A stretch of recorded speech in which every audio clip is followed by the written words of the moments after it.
Hi, my name's Matt Walcott and I work with AGBU, the Animal Genetics and Breeding Unit.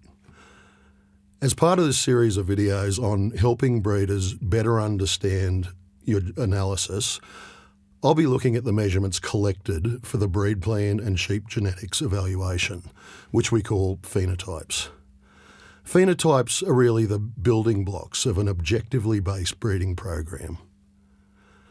Collecting data which allows us to describe relative genetic merit for selection candidates is one of the key contributions made by seed stock breeders to the improvement of our livestock populations. This is increasingly supported by government, industry and breed society funded reference populations, which target hard-to-measure traits of high economic importance. Our genetic evaluations started out estimating breeding values for weight and growth and have evolved to describe increasingly complex traits. These include things like carcass composition, wool quality and quantity, mature ewe and cow weight, female and male reproductive performance, and traits related to carcass quality like marbling and tenderness.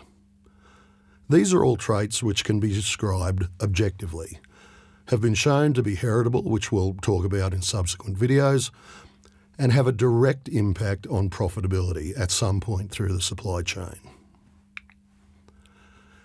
As breed plan and sheep genetics continue to evolve, the range of traits evaluated will become more complex and are likely to include individual measurements or sets of traits which describe things like lactating cow body condition, greenhouse gas emissions, as well as traits describing animal welfare. For commercial breeders, the primary application of the recording undertaken in the seed stock sector is through the use of EBVs and selection indexes to help to identify bulls which best suit their breeding objective.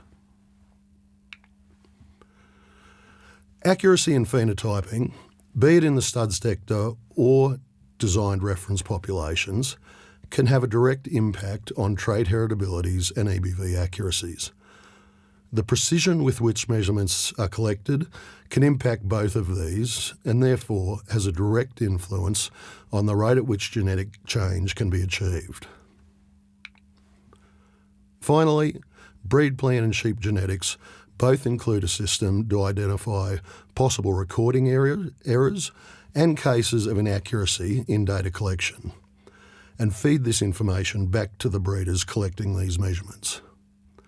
These checks and balances create the greatest opportunity for the EBVs and indexes published by breed plan and sheep genetics to help breeders identify animals which will best help them achieve their breeding objective.